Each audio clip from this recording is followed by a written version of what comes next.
Government school में होता क्या जानते हो? आप जिस क्लास में हो उस क्लास का जो सिलेबस गवर्नमेंट ने जो तैयार किया है उस सिलेबस को हमको तो मद्देनजर रखना है और स्टूडेंट के अंदर में एबिलिटी हमको और भी ज़्यादा उजागर करना है। तो भैया हमको भी अपने से कुछ ऐसे सिलेबस इम्पोज करना है। ग्रामर में अगर 4 चैप्टर दिया हुआ है और गवर्नमेंट के यहाँ से ये सिलेबस तैयार है तो हम 4 चैप्टर पढ़ा के और उसके बाद कुर्सी में तान कर बैठे हुए पैर फैला के बैठे हुए, ऐसा नहीं।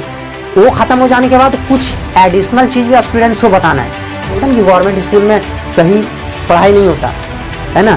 गवर्नमेंट स्कूल में जितने भी टीचर हैं ना सब हाई फाई टीचर हैं, सबके पास जो नॉलेज है उनका जो विजडम है वो प्राइवेट स्कूल के जो टीचर्स हैं उनसे भी कई गुना ज़्यादा है बेटा। वैल्यू भी, अगर वैल्यू भी देखा जाए, चाहे डिस्प्ले के रूप में देखा जाए चाहे इंटरनल रूप में, उनका वैल्यू भी ज़्यादा ही है। पर क्या है कि कहीं ना कहीं गवर्नमेंट टीचर जो है वो लेबर नहीं करते और स्टूडेंट के साथ साथ टीचर को भी लेबर करना पड़ेगा। ऐसा नहीं कि हम सर गवर्नमेंट जॉब हासिल करनी है यानी कि हम गवर्नमेंट टीचर हैं तो हम टीचर बन गए, हम प्रोफेसर बन गए। जिस दिन टीचर ये समझ लेना कि मैं टीचर नहीं, मैं स्टूडेंट हूँ, मैं स्टूडेंट हूँ, वो पढ़ेगा और पढ़ाएगा। पहले पढ़ेगा और फिर पढ़ाए, क्योंकि उसने अपने माइंड में ये सेट कर लिया है कि मैं स्टूडेंट हूँ, मैं टीचर नहीं। और हर एक टीचर या अच्छे प्रोफेसर की ये खासियत होता है कि वो खुद को प्रोफेसर नहीं समझता। जिस दिन वो खुद को प्रोफेसर समझ लिया मतलब मैं परफेक्ट हूँ, मैं पूर्ण हो गया, मुझे आगे अब कुछ सीखने की कोई आवश्यकता ही नहीं है, वो यही समझेगा ना। और जो टीचर या जो प्रोफेसर जो ये सोचेगा कि भैया मैं टीचर या प्रोफेसर नहीं बल्कि मैं भी एक स्टूडेंट हूँ, मैं भी एक अप्रेंटिस हूँ, तो सीखेगा और फिर आपको सिखाएगा। इससे पहले जो एग्जाम हुआ उसमें 2 टर्म में एग्जाम था ना, आप कितने टर्म में कर दिया? 1 टर्म में। हमको लगता है कभी कभी ना कि जो गवर्नमेंट है ये भी जो है सो हमको लगता है ये माफिया ही है, ये भी अंडरवर्ल्ड ही है। मैं बताता हूँ कैसे। ये सिर्फ अपनी फायदा देखता है, अपनी पार्टी का फायदा देखता है, समझ गया। किसी तरह हमारी जो पॉलिटिकल पार्टी है ये मजबूत हो जाए, वो यही चाहता है। मैं बताऊँ कैसे। 2 टर्म में एग्जाम लेने का मतलब आप समझ रहे हो, यानी स्टूडेंट्स का पहले तो प्रैक्टिस हो जाता था और पहले टर्म में एग्जाम था तो पढ़ता भी था, समझ में आया। जो भी 2 चैप्टर 3 चैप्टर एग्जाम में आया वो पढ़ता था। मैं एग्जाम्पल के तौर पर मैं आपको समझाता हूँ। यदि आप मैच खेलते हो, आप मैच खेलते हो और हम भी मैच खेलते हैं। मैच खेलने से पहले अगर आपने नेट प्रैक्टिस 10 बार किया, क्रिकेट मैच खेलने से पहले होता है ना, आपने नेट प्रैक्टिस 10 बार किया और मैंने कितना बार किया? 1 बार किया। अब जब रणभूमि में उतरेंगे तो अच्छा परफॉर्मेंस किसका होगा बेटा? 10 बार। जो 10 बार प्रैक्टिस किया रहेगा उसका। वो साला शतक ठोकेगा और शतक पड़ेगा।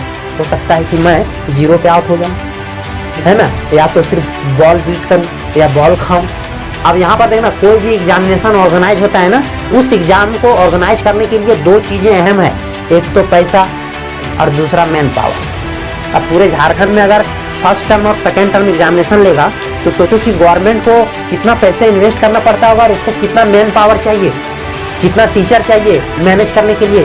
कॉपी चेक करवाओ, एग्जामिनेशन होगा वहाँ पर, एग्जामिनर, इन्विजिलेटर सारे होने चाहिए ना। ये सारी चीज़ें गवर्नमेंट इन्वेस्ट नहीं करना चाहता। अगर वो गवर्नमेंट ये चीज़ खर्चा करेगा तो कौन बिल्ड करेगा, कौन बेहतर बनेगा? स्टूडेंट। हमारा स्टेट का जो एजुकेशन है ये बेहतर होगा, बेहतर होगा कि नहीं?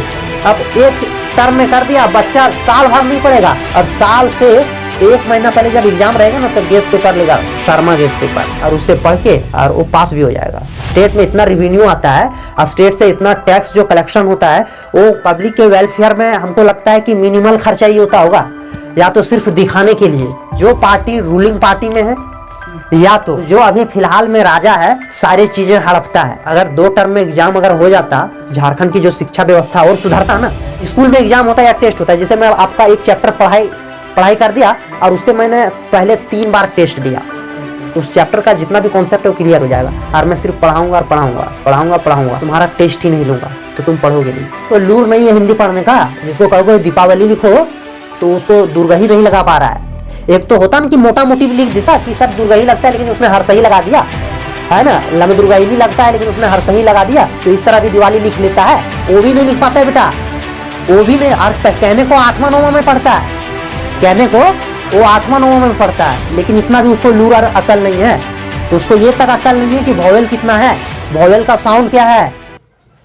जब आप पढ़ते हो ना, जैसे अंग्रेजी आप पढ़ते हो तो अंग्रेजी पढ़ने से पहले साउंड पढ़ाया जाता है, आप कौन सा अक्षर का क्या आवाज निकालोगे, उसको ये अकल नहीं है, उसको हिंदी पढ़ने का अकल नहीं है। आप पता नहीं 10वीं में फर्स्ट करेगा, वो 10वीं में फर्स्ट करेगा, पता नहीं कैसे फर्स्ट कर जाता है। एक लड़के को मैंने पूछा तो पता वो क्या तर्क दे रहा है, वो ये तर्क देता है कि पहले स्टूडेंट्स को अगर फेल करा दिया जाता था ना तो बहुत से स्टूडेंट्स सुसाइड कर लेता था, इसीलिए गवर्नमेंट ने ये आदेश दे दिया है कि एग्जाम जितना भी स्टूडेंट दे रहे हैं सबको पास कर दो। ये रीजन हो सकता है क्या? नहीं, कितना परसेंट हो सकता है ये रीजन? 40 से 50 तक। अच्छा बताओ, अगर सुसाइड अगर मान लो कर लेता है स्टूडेंट, तो अगर सुसाइड का अगर डाटा निकाला जाए तो क्या झारखंड में स्टूडेंट्स जो सुसाइड करते हैं एग्जाम फेल हो जाने के कारण, क्या झारखंड में ज़्यादा है? अगर सर्वे किया जाए या डाटा निकाला जाए तो क्या झारखंड में ज़्यादा है? नहीं। आप दिल्ली चले जाओ, केरला चले जाओ, समझ में आया, वहाँ स्टूडेंट्स सुसाइड नहीं करते। वहाँ की शिक्षा व्यवस्था देखो। आप अगर गवर्नमेंट स्कूल में भी जाओगे ना, वहाँ पर गवर्नमेंट स्कूल में भी जाओगे तो आपका टेस्ट होगा। अगर आप कहोगे कि हम 7th क्लास में एडमिशन करवाना चाहते हैं, अगर आप एलिजिबल हो 7th क्लास के लिए तो आपको 7th क्लास में एडमिशन लेगा। नहीं तो अगर वो आपको कहेगा कि आपको 5th में पढ़ना है, तभी हम अपने स्कूल में एडमिशन करवा सकते हैं। अब उस सरकारी स्कूल को आपसे कोई प्रॉफिट है क्या कि भैया आप 5th में पढ़ोगे तो 7th तक सबसे पहले रुपए बटोरेंगे फीस के तौर पर? उसको फायदा है? उसको तो बस उतना ही फायदा है जितना गवर्नमेंट से सैलरी मिलेगा। तो फिर वो क्यों आपको 7th में ना बोलकर 5th में बोल रहा है? शिक्षा व्यवस्था अच्छा है, शिक्षा व्यवस्था अच्छा, और वो टीचर ये चाहता है कि भैया हम ना स्कूल की रेपुटेशन खराब करना चाहते हैं नहीं अपनी।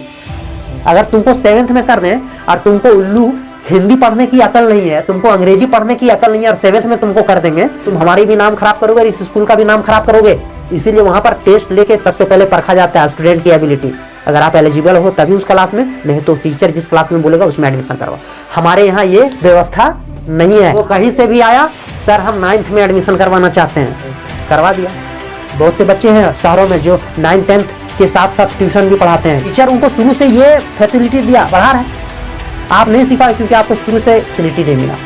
मानते हैं ना इस बात को?